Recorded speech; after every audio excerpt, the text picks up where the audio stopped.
Welcome to Lacrosse Classified, your go-to source for all things NLL and box lacrosse. We will bring you the biggest names and best storylines in the world every single week. So settle down and listen up. It's time for Lax Class.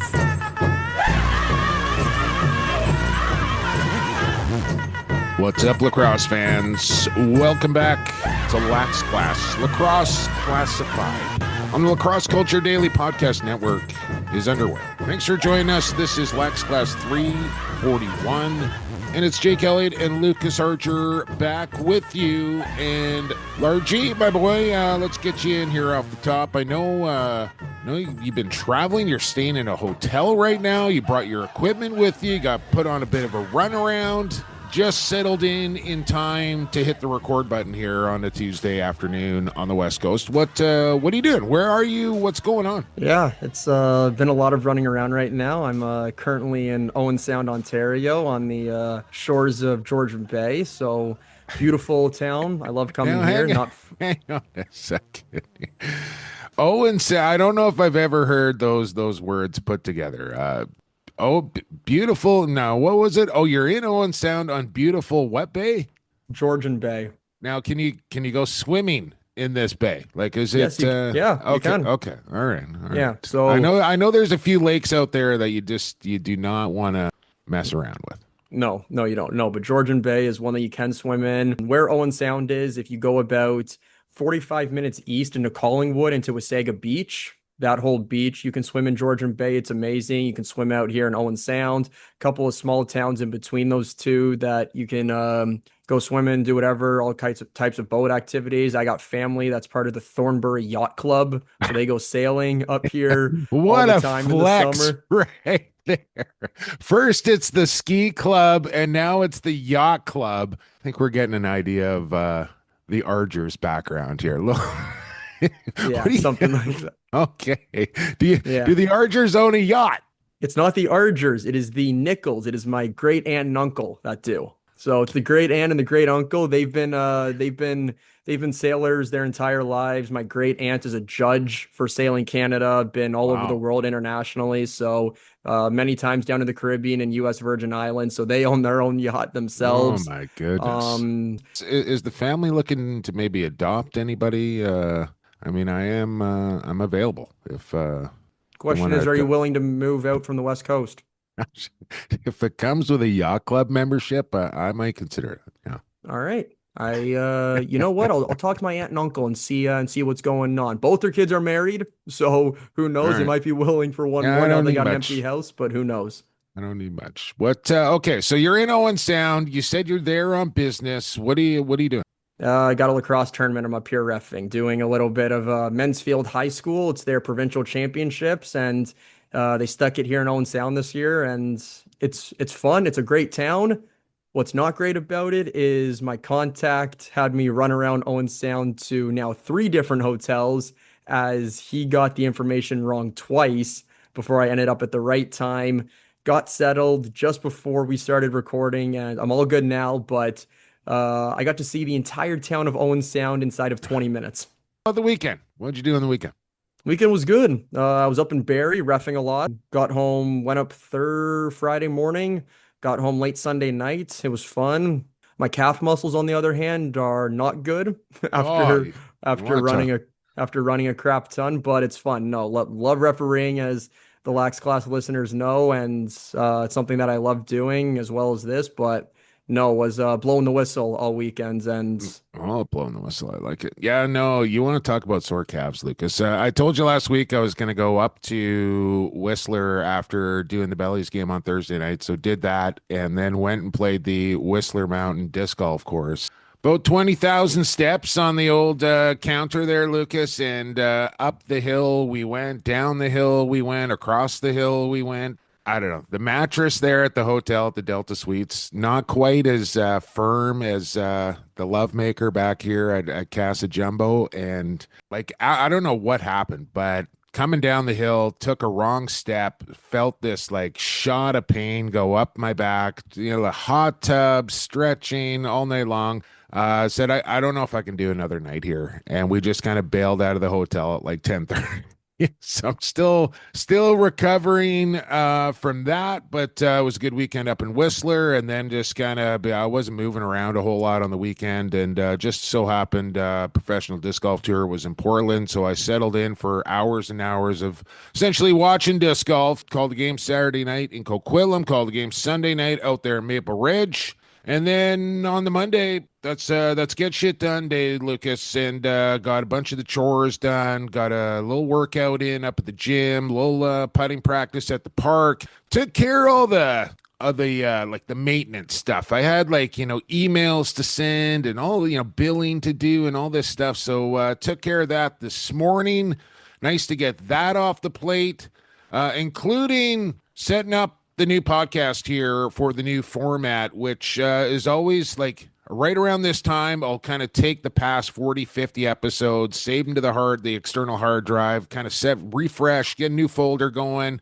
So it's not like just loaded, right? Keep the computer working good. But I'm always super nervous when I do that I'm not going to save something or transfer something over. I'm going to lose something. So hopefully that's not the case, but we're set up here for 341 as we go back to 3 periods this week. And just right off the top, I was cruising around the rinks and all week long here and just had a number of people come up. I had a guy come up to me who's from the States. He was playing his kid was playing at the Trevor Wingrove. And he's like, hey, you're Jake, aren't you? And I said, yeah. He goes, well, I just want to introduce myself and my son. We're here playing with USA Boxla, and we got turned on to coming up here through your old college teammate from Sonoma State and Eric Avery. And I was like, no way. Like, I haven't talked to Eric in, I don't know, since like 1996 or something like that. But like, he was like, oh, you're going to Coquitlam, you got to meet Jake. And so he came up. So that was like super cool. But I've just had a number of people come up and say, I love the pod. We're listening to the pod. I love what you guys are doing. So, to all the new classmates, and we get more and more every week. But, I just appreciate everybody who supports the show every week. I don't know if I say that enough. So I wanted to say that off the top. I also wanted to give a shout out to, of course, Chantel Chan, who's got her new intro going. She voiced that over, of course, what used to be a Tribe Called Red, now Hallucination for the Electric Powwow intro as well. And then all the kind of little rejoiners and stuff that you hear as far as the beats go, that comes from Capilano's finest, aspiring rapper, but the man can make a beat as well, and that's lacrosse player Sakani Baker, who gifted all those for me way back when we first started the program. I've been using those since we got this thing going. So a little indigenous flavor as far as the music goes, and I just want to send out a thank you to Hallucination, Sakani Baker, Chantel Chan, all the people that helped kind of piece this podcast together through the intros and all that sort of stuff. So that was kind of sitting on my mind. I wanted to make sure I mentioned that, Lucas. We still haven't even talked about what we got coming up on the program here. So let's do that. See, look at it right there. This is going to take a little practice, Large. Yeah, it will. Period number 1. That's where we are right now. P1. We have Lax Class Report Cards. It's report card day. Oh, it's report card day. So we'll get report cards coming in here pretty quick. We'll still have our Rycor standout players of the week. We're going to switch to our goalie of the week, courtesy of the Goalie Factory. So we're just going to kind of take a goalie that had a good, solid week, whatever the case may be. Maybe he scored a goal. Maybe, he did something special or just played extremely well, whether it be minor, junior, senior. We'll pick a goalie of the week. Then we'll move into period number 2. NLL season's over. We're going to start with the WLA commissioner, a multi-time Canadian Lacrosse Hall of Famer. And he's been in charge now, I want to say, for, 7, 8 years. I'm going to have to ask him this. I should probably know. But the commissioner of the Western Lacrosse Association, Paul Dal Monte, will rejoin us here on Lax Class, and we'll just kind of cruise around the league a little bit and catch up with Paul. So we'll look forward to that. And then Lax Class Lock of the Week in the 3rd and final period. And 1 for 1 so far. Cash the parlay for the classmates this past week, and what a sweat it was. We will discuss that In the third period, to probably get the folks here, Lucas, updated on what's going on around the leagues. Do you want to start with this? I don't know if you want to go major or junior or where you want to begin, but I'll let you go first here because I've been talking for a while. Get the classmates updated on what's happening around Ontario lacrosse. Well, you gave your shout outs, and I got to start with mine. He didn't do it just once. He's done it now twice to begin the Ontario Junior Lacrosse League, and that is Rusty Kruger's son, Max. Yeah. He's the OJLL Rookie of the Week 2 weeks in a row with the Orangeville Northmen. Everybody knows what type of player Max's father, Rusty, was back in the day and what type of coach he is. I had some battles against Rusty back in my day as well, yeah. That is one tough player to play against. I can't even imagine going up against Rusty. But Sucker Max, punched me one time, Lucas. Sucker punched me, Rusty Kruger. the question is, did you deserve it? I probably did, but then I've told this story before. Like, what am I going to do in that situation? Grab a 5'5" Rusty Kruger and flip him upside down and pile drive him into the concrete? Or that's not going to look good. So I Probably just not. ate it. It stunned me more than anything. I was just like, what am I going to do? I can't grab Rusty Kruger and go to town. Like, that wouldn't be fair. It would be a good tilt, not gonna lie, but it would definitely be something. He'd answer the bell, but anyways, let's move on. Anyways, it's Max, and coming out of U17 lacrosse, formerly midget lacrosse, as everybody knows, it's very hard to make a jump to junior, let alone junior A.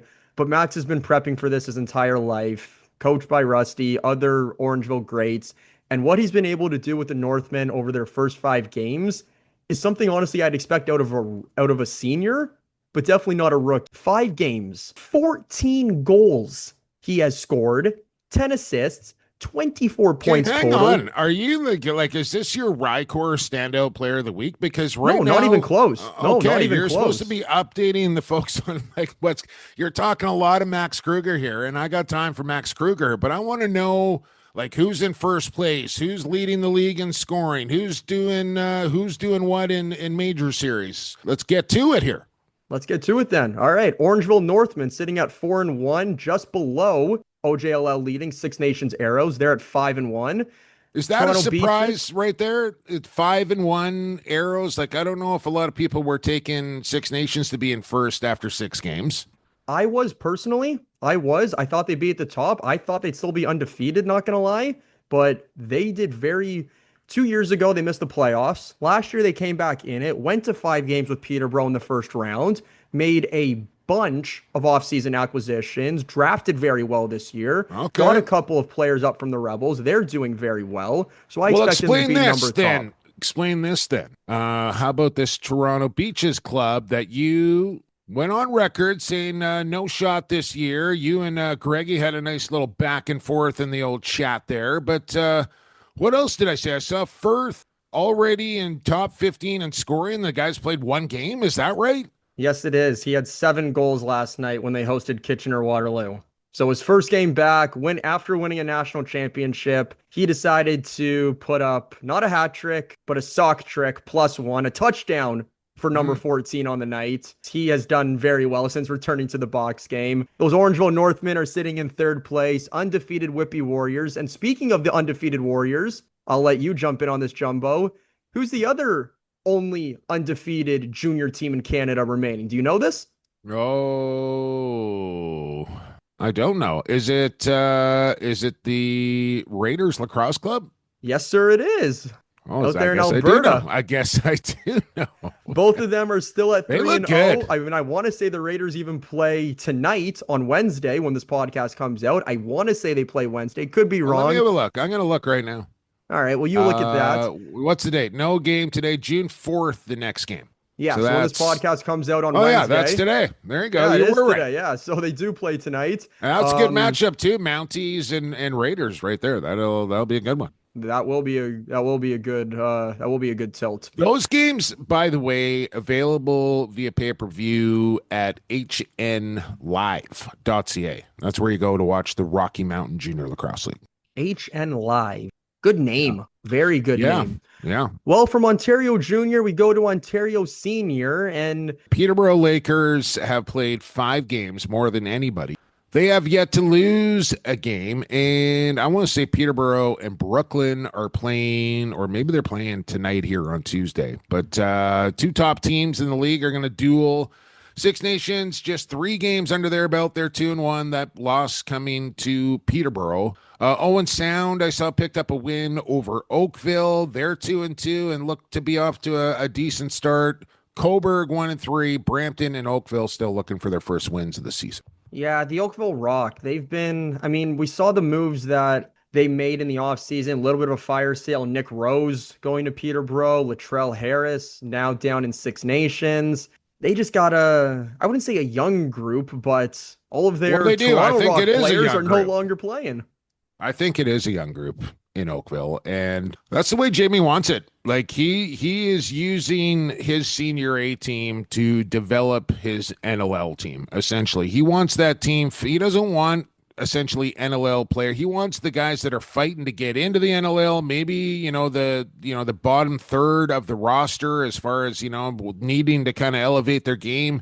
He's using that as a development team for the Toronto Rock, which I think is a smart strategy. And honestly, I would like to see more teams in the National Lacrosse League do this. And of course, that's a unique situation there in Oakville with Jamie owning both teams. But I also think, and I don't know how you would do it, but I think you could, Vancouver Warriors, you guys get to throw in examples out here. You get the Salmon Bellies, and the Saskatchewan Rush, you get the Langley Thunder, and the Colorado Mammoth, you get the Nanaimo Timbermen. And give a spot to these guys in the summertime to develop their draft picks, their practice roster players, be able to keep them under their control for longer than a single season where they're left on the practice roster and all of a sudden they're just gone. They're street free agent. I just think there's a better way. I don't know how you work that affiliation process out, but I feel like I'm on to something there. Yeah, I think you are. I think that would be amazing if all NLL teams were able to do that, especially. And then same for the East, right? The Eastern teams, Philly against Coburg, whatever. Yeah, no, that would definitely be something. I mean, hey, if you're one of the New York teams, I mean, hey, you might want to take one of the teams that are in the FNLA or the Senior B Loop out there. That would be something right there. Can you imagine the Ottawa Black Bears being affiliated with the Axemen out there? Oh, that would definitely be something right there. It'd be great. I think it would, obviously there'd be some financial backing there. There'd be some cohesion and cross marketing. Just thinking out loud.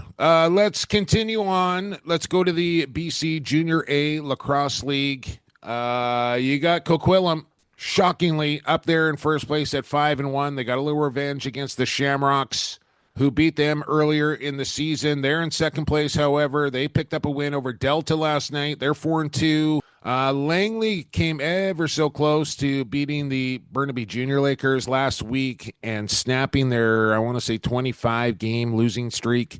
It's coming for the Langley Thunder. Trust me on this. There's still going to be some pain there probably this year and maybe even a little bit next year, but been saying this for a bit. This group that's coming through Langley, they're going to be good and real good.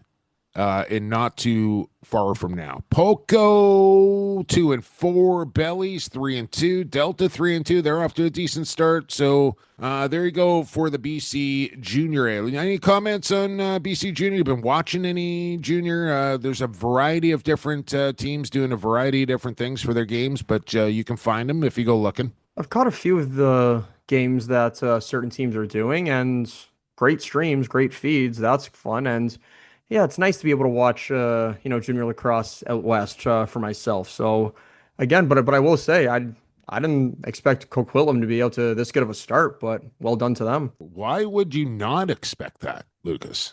Because they won the Minto last year, and they had a whole bunch of graduates playing. So usually the following year, young group, couple of returnees. I mean, they lost them guys on offense, but essentially their entire defense and goaltending is back. And it's not a question of rebuilding in Coquitlam. It's reloading, and they're going for it again here in 2025. Trust me. Let's see if they can come out to St. Catharines. All right, if they do, I might just do it as well. Shamrocks are in first place in the WLA. We're going to talk to the commissioner coming up a lot about the WLA, but Shamrocks and Bellies, top two, as you expect. They're still both undefeated, and I don't think they meet until, I want to say, like July 12th, something like that. So be interesting to see where the team's records are come that first head-to-head matchup between, the two favorites here to win the WLA this season. Is this a one and done between these two teams? Do they play more than once after three July three 12th? times. Every team plays each other 3 times. So real simple on the tiebreakers and all that sort of stuff when it comes to that. It's the best way to do it. 7 teams, everybody plays each other 3 times, and away you go. I wish I could be in town to watch those 30 games. WLA TV, playfullscreen.com for every single WLA game that you want to watch. Playoffs, Man Cup, all of it will be right there on the WLAlacrosse.com website. You can find the links there. Thunder in third, Burrards in fourth, Adnax in fifth, Lakers, Nanaimo still. All those 3 bottom teams still have yet to get a win here. But we've seen a couple overtime games. It's been an exciting start here as week number 3 gets going on tonight from Langley. So we'll look forward to that. We're also going to look forward to our first Lax Class Report Cards here with Lucas Arger. It's Report Card Day. Settle down, class. Today is Report Card Day. Today is Report Card Day. It's Report Card Day. I take out my report card. Throw some D's on that cone. I take out my report card. Hey. Well, it's been a while since we've heard that little ditty right there, but Lax Class Report Cards, and I think we'll make this by the Western Lacrosse Association, sponsored by the Western Lacrosse Association. Lax Class Report Cards, we may switch that up a little bit because sometimes we might just have to, jab at the WLA from time to time if they do something silly. But we'll give them more praise than anything else. Lax Class Report Cards, Western Lacrosse Association, back on board here through the summer as well. And like I mentioned, you can watch every WLA team that you want. Every game is streamed. You can stay up to date with all the news, notes, and all that sort of stuff by going to WLAlacrosse.com. Follow their social media as well. All right, Lucas, you ready? What is your very first report card that you are going to hand out here on Lacrosse Classified? I'm going to have to stick with here in Ontario, the Major Series Lacrosse League, and I'm going to have to go to the Peterborough Lakers and what not one, but what both of their goalies have done. Starting the season out 5-0, Nick Rose with a 2-0 record, Drew Hutchinson with a 3-0 record, knocking off the Six Nations Chiefs, starting the season undefeated. I don't think I can give anything higher than an A+. Going super positive. I was expecting you to be a little bit grouchy, a little bit snarly, and come up with something negative for your first time, but I don't mind it. Positive is always good, and I think Peterborough does a great job with their social media as well, kind of keeping fans updated with highlights and what's been going on. They do a lot of fun things as well. Anna Taylor does a great job with that team and her team, and I just wish I could watch more Peterborough games.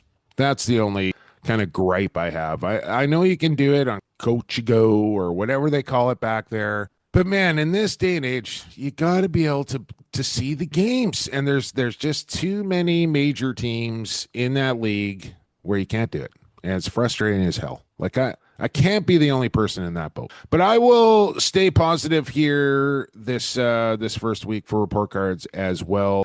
I want to give an honorary mention and an A here to everybody that helped get the Trevor Wingrove tournament, a premier minor box lacrosse tournament here where teams come from south of the border, Saskatchewan, Alberta, tons of BC teams, the island they come from, all to compete in the Trevor Wingrove. Girls, boys, they're all doing it. And another successful weekend up there in Coquitlam. And it takes a lot of people to make that tournament run as well and as smoothly as it does. And it just seems to get better and better every year. Saw a ton of people and, reconnected with a bunch, met a bunch of new people, and just to kind of see all the the Adnecks, I'm not sure they came away with any goals, but they pretty much medaled whatever division they had a team in. But lots of winners from all over the place, and really that's what it's all about. So honorary mention to them.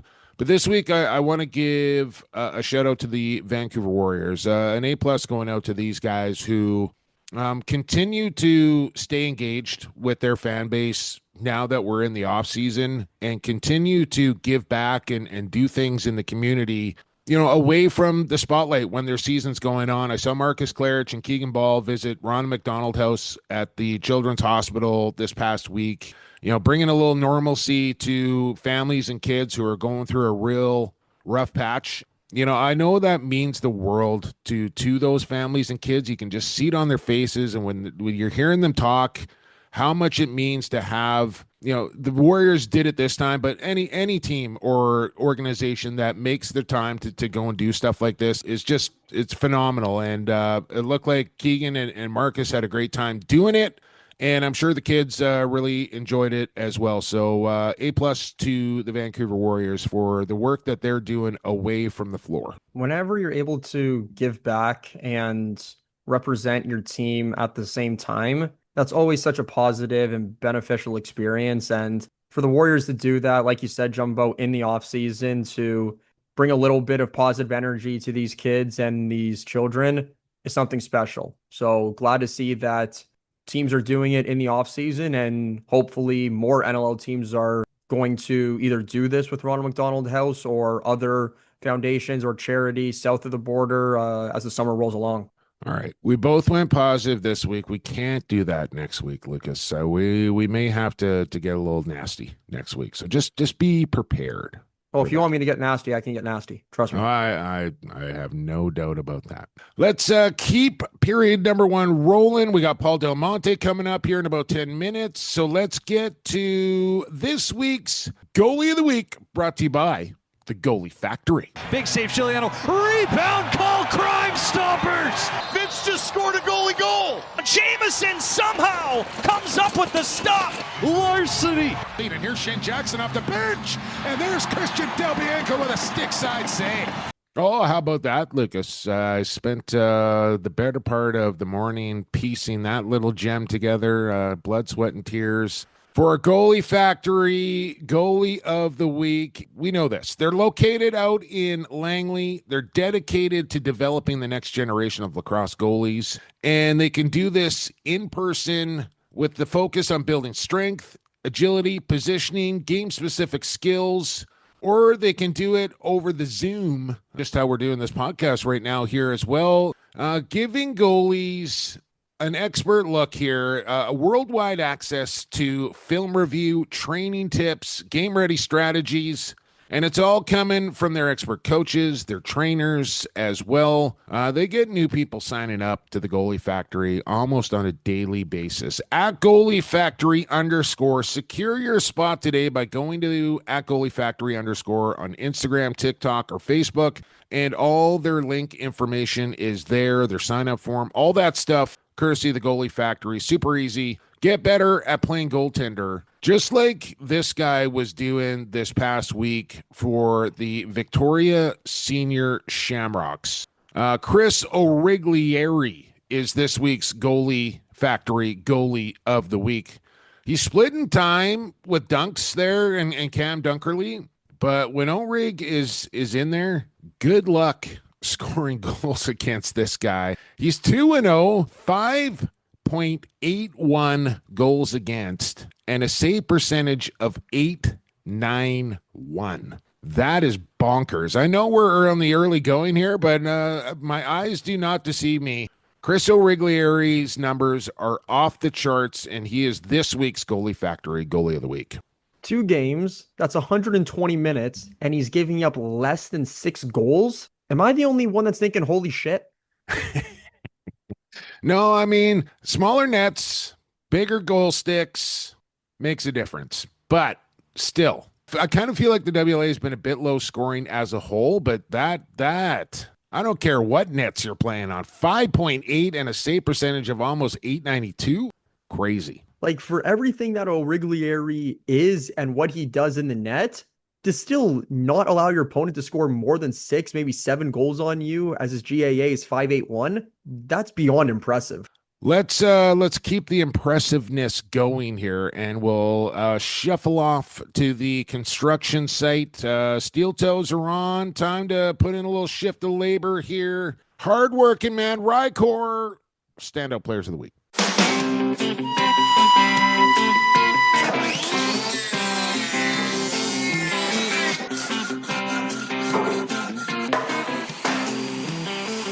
I'm a hard-working man.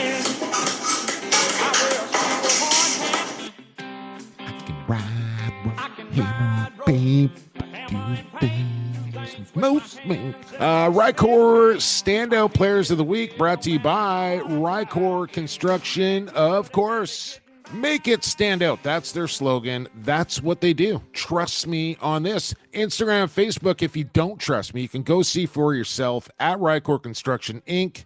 And then once you gain that trust back, then you can go to their website at www.rycorconstruction.ca, and you can find their email address. Their contact information is all on their website. Let them make it stand out for you. They do it all as far as renovations go, interior, exterior, whatever you need done, they're going to do it, and they're going to make it stand out. Simple as that. Rycor Construction. Lucas, who stood out for you this past week? I started with the goalies as my report card for the Peterborough Lakers, and I'm going to stick with the goalies. I'm going to try and say his first name, but I'm probably going to screw it up. So I'm just going to go by his nickname and what they call him, and Saka Thompson. The goalie for the Six Nations Arrows is off to a very hot start in the OJLL this year. And he is one, if not the main reason why they are out to a 5-1 start.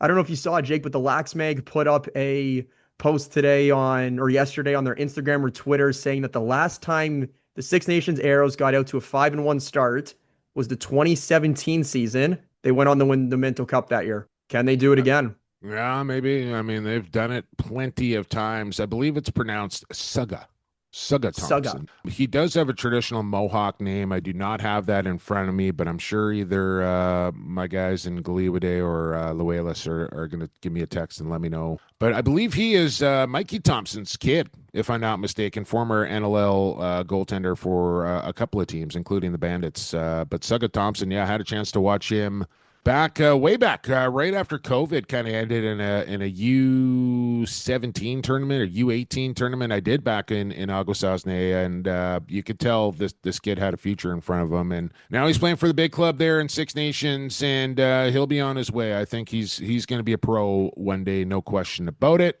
This guy's already a pro, coming off a real successful year with the Vancouver Warriors, where he kind of broke into the lineup, never came back out, just started to find his confidence and his stride, and has carried that momentum right into WLA season as he leads the WLA in both points and goals here through the first handful of games, and that's Marcus Claridge, who's got 21 points, 11 goals, 10 assists.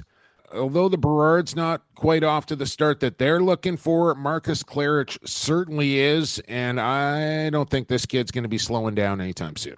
5.3 points per game right now, which is behind both Pace and Jones, who are off to great starts here for the Sandbellies. But this Burrard's team, you know, those guys are established, and you know that the Burrards are going to lean on Claridge this season, and he's delivered so far. So he's going on to the construction site. Suga Thompson is as well for our Rycor Standout Players of the Week. And a big period number 1 is now over, which means period number 2 is next, and that means the commissioner of the WLA, Paul Dal Monte, joins us next. Stay classified.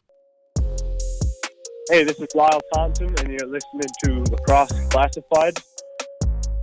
Welcome back to Lacrosse Classified, as we are now into period number 2. And period 2, just like quarter 2, is still brought to you by Edge Dynamics, passionate about supporting communities and driving growth. They'll take your minor organization, whether it be lacrosse or something else that you have limited resources, maybe not a lot of people helping you out. They can maximize what you have at your ready and get your brand out there to the masses. They deliver sharp marketing strategies that make an impact. Visit them at their website at edgedynamics.ca. Sharpen your brand on a global level. Global, that's the entire world.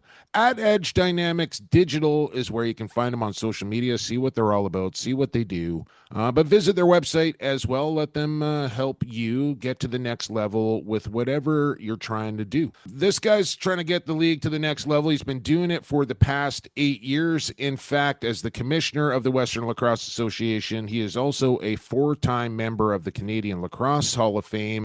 Former head coach of the Vancouver Ravens, Burnaby Junior Lakers, former Salmon Belly. Paul Dal Monte back on Lax Class. Commissioner, thanks for making some time here on the podcast, and thank you and the rest of the board for the support on the podcast, sponsoring the show once again here for the summer. Jake, thanks for having me, and I'm happy that the WLA can be a partner and sponsor with your program. You and your colleagues do such a great job in supporting lacrosse and the game, and I know your loyalty lies with the WLA, having toiled in that league many moons ago.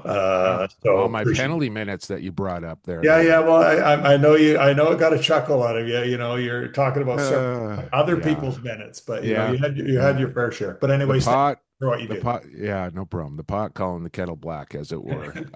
It's a big year here, Paul. It's a Man Cup year in the West, and you know, maybe we'll start there. I'm sure preparations well underway, and you're a little bit kind of over a barrel that you don't know where the Man Cup is going to happen until it happens, but you know, you can still kind of get things ready. So, you know, what type of things does a league or a commissioner have to do when it's a Man Cup year in the West to make sure that it's all ready to go when September rolls around? Yeah, the host, we have an agreement with our counterparts in the East, the MSL, and which clearly outlines the host obligations. So, I mean, the host takes on 100% responsibility for the viability of the event. So it could be everything from providing all of the needs to the visiting team, from, training supplies and lacrosse balls and water and vehicles for transportation and per diems and so forth, to securing, awards and clothing and retail and referees and so forth. So it's a major undertaking, and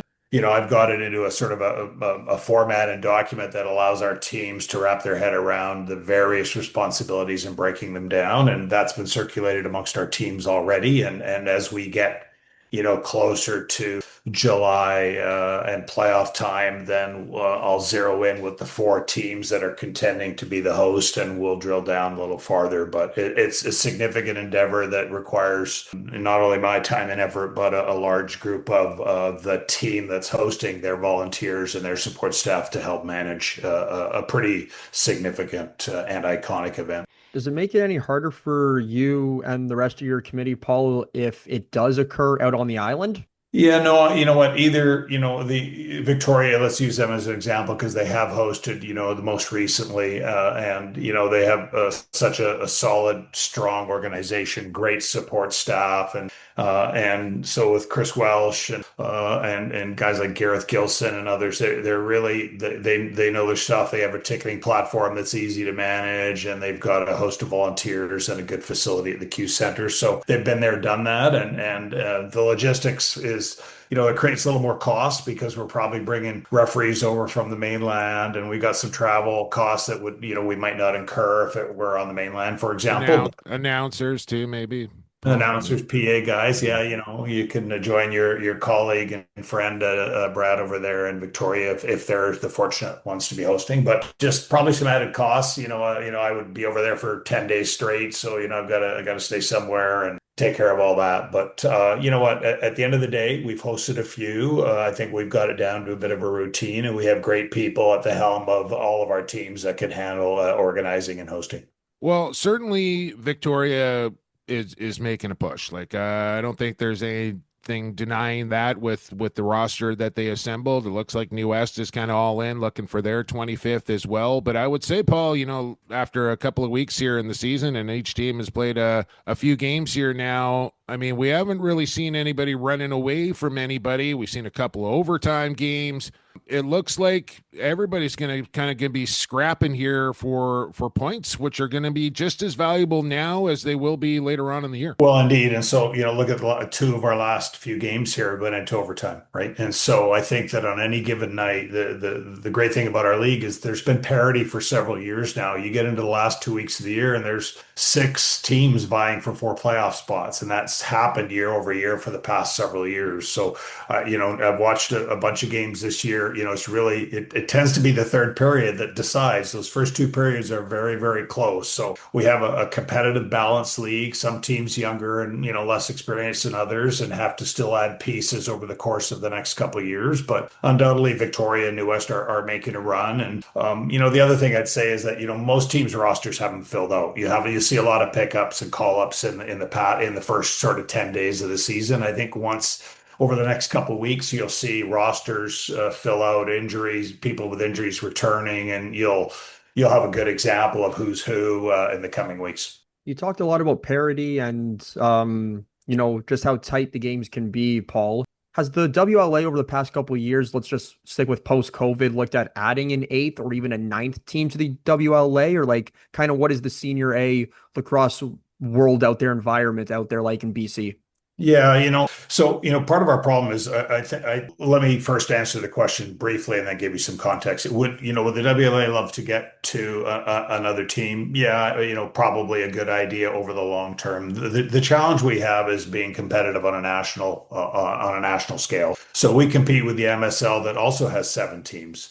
The challenge is the MSL, out of junior 17 up to 21, they have about 1,600 players that feed those 7 Senior A teams. We have about 800 players that feed coming out of BC junior age that feed our 7 teams. So there's a competitive disadvantage that we're in. Now, would we love to get to 8? Sure, if the MSL is at 11 or 12 teams. So right now, it doesn't make sense for us to expand given our competitiveness on a national scale. But you never say never, right? I think that there's the game is growing continuously in Canada and in British Columbia, but we need to sort of hit those numbers that Ontario is in order to be competitive enough to add a team in our league. Yeah, that kind of brings me around to there was some scuttlebutt on the senior Burnaby Lakers, Paul, wanting or requesting to move. I believe it was South Surrey that was proposed to the board, which was ultimately voted down on. But a lot of renovations going around the swamp right now in Burnaby Lake. They're building a new pool and I think a second rink there. And parking's a bit of an issue. Everybody's out back. But can you just touch on that whole situation and how that kind of process works? Yeah, I mean, I'm going to say several months ago, well in advance of the season, there were concerns in Burnaby, I think, around the viability of Copeland Arena and whether or not it would be able to function and operate as a viable WLA facility. Jake, you call games there. It's a great arena. The wooden floor is, first class. It's a great venue, great sightlines. And, as time unfolded, we did chat, with Burnaby around their options. But, what came to fruition was, that the city of Burnaby, said, yeah, the arena is going to be fully viable and accessible. There'll be parking. It'll be out back, washrooms, concessions, dressing rooms. Nothing would have been impacted at all. And so given that, and the strength and tradition and history of Burnaby as an association, the decision was collectively made that, it would still be a viable location for Burnaby to play. And they elected to stay there in Burnaby. Yeah, well, I'm glad. It's nice to be down in the actual broadcast booth for the last couple of years now instead of climbing up that ladder there at the swamp. Man, getting too old for that, Paul. But speaking of those Burnaby Lakers, that's they played early in the year. And, for a team that got 5 wins last year, got an early one over Coquitlam. Unfortunately for them, deemed that they rostered an illegal player and were stripped of those points. I had a lot of people asking me, the standings looked a little wonky for a time being. People were having a hard time kind of understanding what the situation was. So first, maybe you can just lay that out, what happened, why it happened, and then I don't know, is Burnaby appealing that? Are they allowed to appeal that? And then how does that process work if in fact that is the case? Yeah, I mean, so the way our league operates is if you're using a player from a lower level club, so someone that's a call up, whether they're on your protected list or otherwise, we have what we call developmental players. So you're allowed a number of those to be able to use them as often as you want if they're playing senior B or senior C for that matter. But if you're going to use those players, you need written permission to bring them up, and just a courtesy, if anything else, that you want to chat with the respective general manager, coach of the other team before you use a player. As it turned out, Burnaby had a player that played in 2 games that they had not received permission to use, even though he was on their own protected list as a developmental player. So as a result, it was brought to my attention that the player did not have permission. Of course, I had to investigate that, and as a result, he was deemed to be ineligible, and the points that Burnaby did win were forfeited for their Friday night win against Coquitlam. Now, can I just ask, when that gets brought to your attention, is that the team that they were playing against? Is that somebody from Coquitlam, or maybe somebody who was watching the game online, or whatever the case is? Can anybody bring this to your attention, or does it have to be from the other team? Yeah, I mean, it's going to be teams. Teams direct their inquiries to me. Whether it's I've had 2 today that wanted me to look at some video from a game around either a penalty call or a crease violation. So this happens on a daily basis for me, where they just want me to have a look at things and reassess whether a penalty was warranted or discipline is warranted or things like that. So these inquiries typically come from within our own league. I don't entertain inquiries from outside of that circle. And then my obligation, as per our operating policy, is to investigate and enforce the rules. So it's an unfortunate situation. Burnaby's come off to a great start. They've got a young, fast team, and they've certainly got some talent and have played very, very well despite the record. But at the end of the day, my job is to enforce the expectations and rules of all the governors, and we moved on. So to answer your question around appeal, Burnaby elected to not appeal. Start of the season kind of now underway, Paul. Are there any, I don't want to say changes, but is there anything new from a WLA standpoint that you guys are implementing, or any new changes or even programs that you guys want to see happen? Yeah, on the floor, Lucas, we haven't made any rule changes since coming out of COVID. So, there was a very representative rules committee that sort of coming out of COVID that looked at our game and wanted to more closely align with NLL rules, to help speed the game, to make it easier for our officials, our players, and our fans to sort of understand that the games were virtually the same in terms of the rules. Now, there are certainly some nuances there that, we timeouts in overtime, Paul. Timeouts in overtime. Yeah, no, I heard you the other night, Jake, and it's something that, I think we arbitrarily do. And especially the timing of those is kind of disruptive. So, I mean, we have overtime for a 5-minute overtime for a lot of reasons. One, the excitement of the game, the speed of the overtime. The other thing we have to factor in is, we often have teams from the island or vice versa that have to catch a ferry. So we can't just play 20 minutes and hope that we get done in time. So, there are many reasons for doing that. That having been said, with the exception of goalie sticks, primarily we, goalies use wooden sticks if they choose in our league, and we don't play quarters, we play periods. And the crease rules are a little different, obviously. But we're generally aligned with NLL rules. And what I found is coming out of COVID is that we didn't want to do the same old.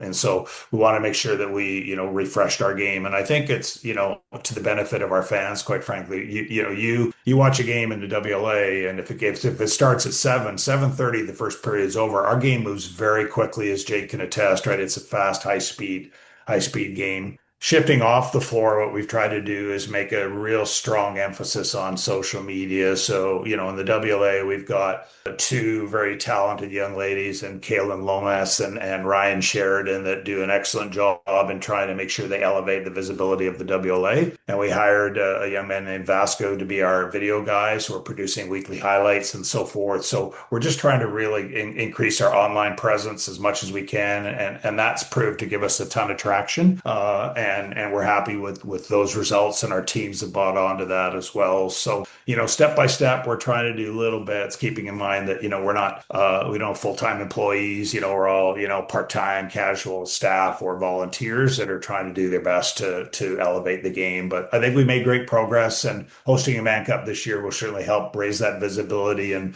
drive some revenue for the league as a result. And my last comment, if I can make one more comment here. Absolutely. We've done a great job, as Jake knows, because he reads the copy every night on our broadcast. I was going to bring this up, so I'm glad you did. Well, but JM Media and Johnson Meyer have been sort of partners for the last several years, and they're excellent sponsors. Of course, Extreme Threads and the Warriors are great partners. And we've added Triple O's and Clark Woods LLP this year. So we've got some great local partners that realize the value of the WLA, understand that they're doing, something that's good for the community by supporting our league and our game, and we're happy to be able to welcome them on board, and their support and partnership is very, it means a lot to a league like the Western Lacrosse Association. Head and shoulders above those guys back east there, Largy. Let me just tell you, when it comes to that. Head and shoulders. Lucas is also an official, Paul, and I want to comment on the officiating in the WLA, and it's a positive one. 3-man officiating crew now, and, a lot of our referees in the league are also National Lacrosse League referees,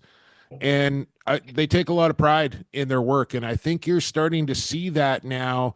There was a time when I think the league was kind of struggling for top tier officials on a nightly basis. There was a couple, 3, 4, but now there seems to be a pretty healthy stable of guys that are really good at what they do. And I think the product reflects that on the floor with these guys calling the game. Yeah, indeed. We made a concerted effort. Our league pioneered going to 3-man officials several years ago, right? We just realized and recognized that our game is far too skilled, far too fast for 2 guys. I can't even think about how 2 guys can manage a game like this, like they used to. And they still do in some leagues where quantity of officials is lacking. So thanks to that, those words, I think we've done a good job. We engage external evaluators, so we'll have really educated, experienced officials that aren't part of the WLA that'll watch our games online or our video and then provide our referees with written evaluations and assessments. So that's proved good.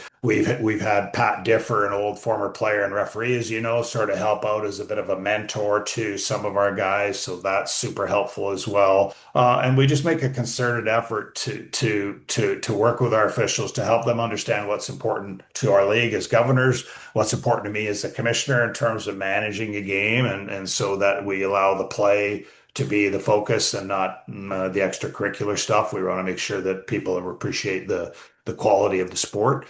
It's a work in progress, right? Jake, not everybody's going to be pleased all the time, as you know, with officials. Lucas, I'm sure you know that too. And recruitment and retention of officials is something is a priority for us because, we lose a few every year. This year we gained 4 new ones, and we had a guy from Alberta out refereeing some games, and there's an NL guy in Saskatchewan that might be out reffing a few games. So we're doing our best to expand that footprint and make sure that we have a good young crew of officials that can continue to feed the system and gain the experience they need. I'm sure most of them aspire to ref, ALL, then NLL, and enhance their careers. So, we're happy to do that, to support them in that regard. And I think that that's an area we could probably work more closely with the NLL on to continue to develop our officials. Well, it's certainly a positive to see that the continuity between NLL, WLA, ALL, etc. So me speaking personally as an official, I love to see that.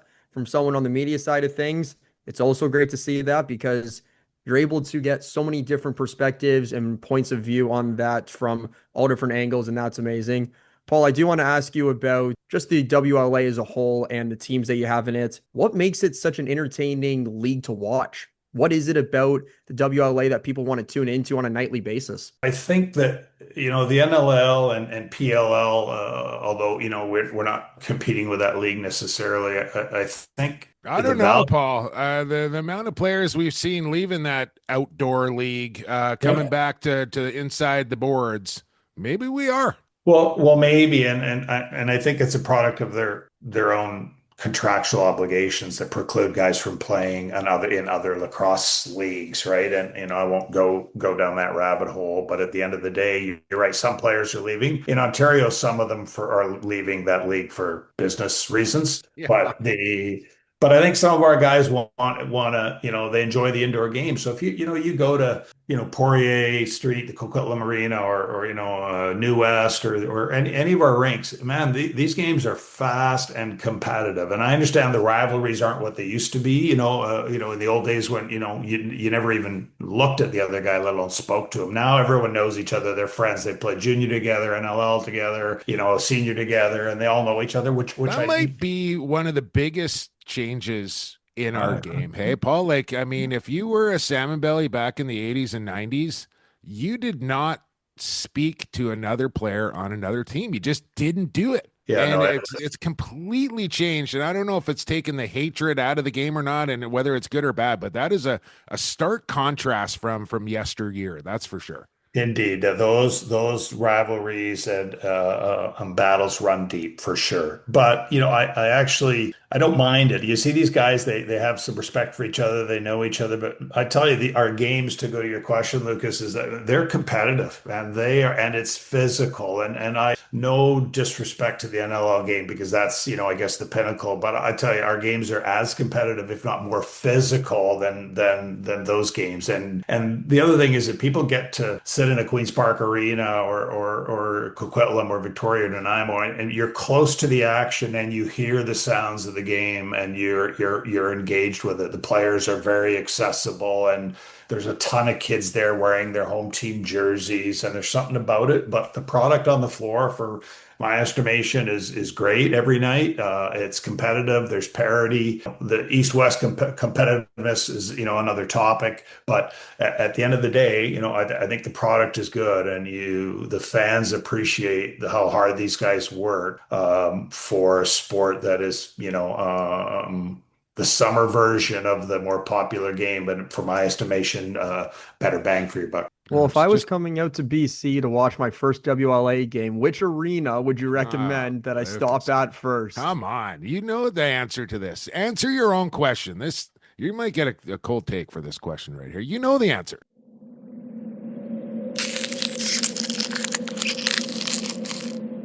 New West. Yeah, thank you very much. That's plain and simple there, Paul, is it not?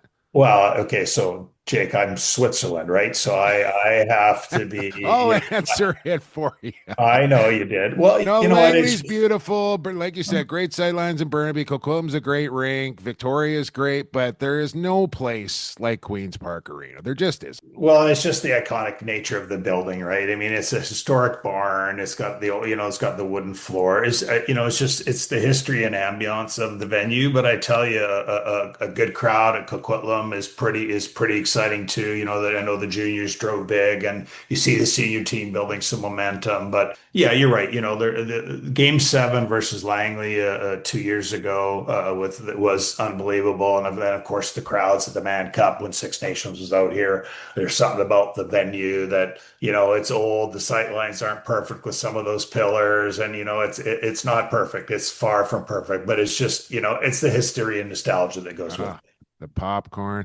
Mind you, I will say, the broadcast booth in Langley, far and away. Like, I mean, Queen's Park, I am ducking and diving, looking for the 30 clock and looking over the edge and all the rest of it when I'm up in that thing. But yeah, for the nostalgia, no question about it. Paula, I won't keep you too much longer here, but, we mentioned the NLL a bunch. We mentioned the Vancouver Warriors, who, of course, are a sponsor. And, I would say, you go back before your tenure as well, it was kind of a situation where it was like the NLL just kind of ignored the WLA, and it was vice versa. They didn't want to talk about each other and stuff. Now that's completely changed. And I think, now we see the Warriors account tweeting out where their players are playing in the summer and they're sponsoring the WLA, and there's some good synergy and some cross marketing there. So maybe how that relationship has changed. And, for a guy that once coached the Vancouver Ravens, this is a great thing for both leagues to be working hand in hand. Indeed. And so Jason Thorne, who's, the VP of business over there, he and I met several times just around, time he got the job. And it just seemed like the natural thing. We both benefit from promoting our players and the growth of the game. And so for us, it seemed the easy, simple, low-hanging fruit. We're happy to promote the fact that there are all these Warriors playing in our league, or the fact that they're playing just a game at Rogers Arena and vice versa. For us, it's a mutually beneficial partnership. Couldn't be happier. Jason and his team have done an excellent job in transitioning that organization to one that I think has got some years of success ahead of it. And we're thrilled about that, and we're thrilled that they're happy to support us too. It's a win-win. It sure is, Paul. We could probably just keep talking lacrosse all day long here, me and you. Shocking. No question about it. But we'll let you go. Appreciate your time here on the show. I'm sure I'll see you at a rink or two this upcoming week for week 3. And, of course, for the fans out there, if you can't get out to the games, you can see them all at WLAlacrosse.com. And the link to WLATV and Play Full Screen is right there. Paul, keep up the great work with the league, and appreciate you coming on the show as usual. Yeah, thank you. And thanks for all the great stuff you do for lacrosse. I appreciate it. Good to meet you. Take care. Bye-bye. There you go. There he is, commissioner of the WLA, 8 years in the making, and you got a chance to talk to a Hall of Famer right there, and Paul Dal Monte, great player back in his day, heck of a coach. Lucas, really innovative on what he did as far as a coach with those junior teams. He was just ahead of the curve as far as that goes, a real cerebral guy. And they got the right guy in charge here. That he's pointed this league in the right direction, and each year that he's been in charge has been an improvement, I would say. Since I started officiating in 2017, I started looking more at the WLA specifically, as well as the junior leagues out there in BC. But what Paul has been able to do over his tenure of 8 seasons, closing in on a decade, putting it on the Positivity Network and scale is something really cool to see. So well done to everything that he has done out there in BC. Yeah, I more than anything, I think he has just kind of changed the mindset a little bit of the board on how they used to think and what they used to do and thinking they were being successful, to now being a lot more progressive and open-minded to trying new things to help grow the league, grow the fan base, and grow the sport. And I think he's done it all. So that was a great chat there with Paul Dal Monte. We're not done here on the podcast, though. We got third period action coming up. It's our Lax Class Lock of the Week, and it's next right here on the Lacrosse Culture Daily Podcast Network. Associated Labels and Packaging, a fun family company that offers premium quality labels and packaging with unparalleled service. With 40 years of experience, an extensive product catalog, and an ever-growing fleet of equipment, Associated Labels and Packaging is the perfect fit to take your labels and packaging to the next level. This is Travis Cornwall, and you're listening to Lax Class. Welcome back. Third period, Associated Labels and Packaging. You just heard it right there. The best in the business when it comes to labels and packages. Everything that you see needs a label or a package. It's true. Trust me on that. And if you need one of those things for a product that you may have, AssociatedLP.com is where you want to go. Associated Labels and Packaging. Fun, family-owned, extensive catalog. Their technology on the cutting edge. They're the best. AssociatedLP.com. Third period, also the time I've been getting a few more followers on the Lax Class podcast account on the X, Lucas. I've been trying to follow more people each and every day. The algorithm's getting a little bit better. Give us a follow on the X at Lax Class Podcast. Blue Sky, Instagram, Facebook, email. You can find us anywhere. You can find myself, Jake Elliott, Lucas Arger on social media as well. Give us a follow. Send us a DM if there's something that you want us to talk about here on the podcast. You want to hear from a certain guest. Don't be shy. Reach out. Get a hold of us. And only do that, though, after you have subscribed, reviewed, and shared the pod. Don't get at us unless you've done that. And for the hundreds and I would say even thousands of people that listen to Lax Class every week, not enough 5-star reviews. on Spotify and Apple Pod. Just take the 5 seconds, smack down that 5-star, and that helps grow the engagement. It's not, I don't think I'm asking too much here, folks. Come on now. All right, let's get into it. Right now, it's sponsored by Cool Bet Canada. Lax Class Lock of the Week. Lock of the week. Hey, let's lock and load it!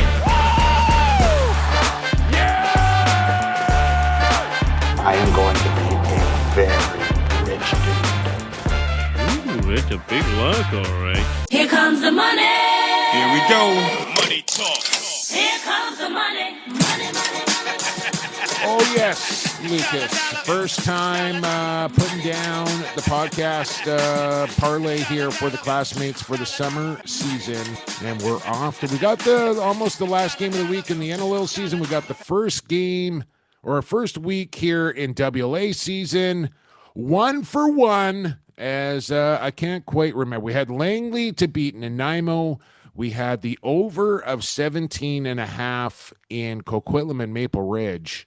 And I think we had the under in Victoria, which was, like 7-6 or something. That was no problem there. Langley got past Nanaimo pretty quickly. But the over of 17.5 going down at the Palace on Poirier, it was 9-8 with under 30 seconds to play. Coquitlam down a goal. And I'm looking at this thing, just praying for the classmates, Lucas. Like, oh, man. I thought, we went into the third period with needing, I think, 4 goals to hit the over. It came down to the final possession. Coquitlam was actually shorthanded and had to pull their goaltender, played an even strength shift of 5-on-5 with an empty net. David freaking Charney with the game tying goal with 10 seconds to go. Put us to 18 goals total, hit the over. Nobody scored in overtime, even a couple of power plays in that overtime as well. It finished in a 9-9 tie. It doesn't matter. We hit the over. We went 3 for 3. We cashed the parlay. You're welcome. So we're going to try and do it again here this week. And I don't know what's going on with Greggy here today. He's sleeping at the wheel, Lucas, because I've sent him a message long ago. Usually he's pretty quick to it, but he hasn't got it up yet. They got limited odds up there. They got that outdoor league, a couple of games odds. I'm not going anywhere near it. But they only got 2 WLA games up, and one is on Wednesday, which is today. That doesn't give you a lot of time to hit the exclusive parlay courtesy of CoolBet, so I'm not going to use that. I'm going to go to Friday, and we're going to do a same-game parlay. The only problem is I don't have the odds up for this, but it'll be pretty juicy. Just let me tell you that. We're going to take the Burrards plus 3.5 here. So they just can't lose by 4 or more. To the Shamrocks on Friday night. We're going to go under 19.5. I talked a lot about the prowess of Origlieri. I think it's his rotation to take the net once again. Brandon Humphrey been playing pretty well as well. I think this total was set at 18. We're bumping it up to 19.5. And screw it, we're going under again in Victoria. Worked last time. And we also talked about how hot Marcus Claridge has been here to start the season. So let's take Marcus Claridge for 4 points or more. Under 19.5 and Burrards plus 3.5. And I think this, if I had to guess, I'm thinking around plus 650, plus 700, something like this for that. Maybe, hopefully, it'll be good. That's all it needs to be. It just needs to be good at the end of the day. No, you're taking the under in 2 games in 2 straight weeks. I don't know if that's ever happened since I joined the podcast. We won, Lucas. We took an under 19.5 in Vic. 7-6 was the final. I'm doing it again. I don't like it. I don't like doing it, but I'm doing it. I mean, if it wins the classmates money, then that's what it's all about. What's that old school Nike slogan? Just do it. You're just doing it. You're just doing it, Jumbo. Man, that was huge back in the day, that slogan. Like there was just everybody was wearing that when that came out, I think I was just graduating elementary school, and everywhere I went, people were wearing Nike shirts, shorts, pants, shoes, basketball shoes. It was ridiculous how popular that slogan just changed everything. Bow nose and just do it. Yeah. Definitely. Well, we're just doing it, and we did it here on the podcast today. We sure did. We got through another one. 342 will be next week. Whenever you listen to your podcast, you'll find Lacrosse Classified. 342 is next. We'll figure out a guest for you. We'll have another Lax Class Lock of the Week, Rycor Standout Players of the Week, Goalie Factory Goalie of the Week, and a couple of report cards to go along with it. We'll hope you join us then. I want to thank Paul Dal Monte for stopping by the show. I want to thank our sponsors, Associated Labels and Packaging, Rycor Construction, Edge Dynamics, the Goalie Factory, and of course, Coolbet Canada. Bonus code Lax Class. Get free money. We're out of here. For Lucas Archer, I've been Jake Elliott, and for the fastest game on 2 feet, and for the creator, stay safe, stay healthy, and stay classified.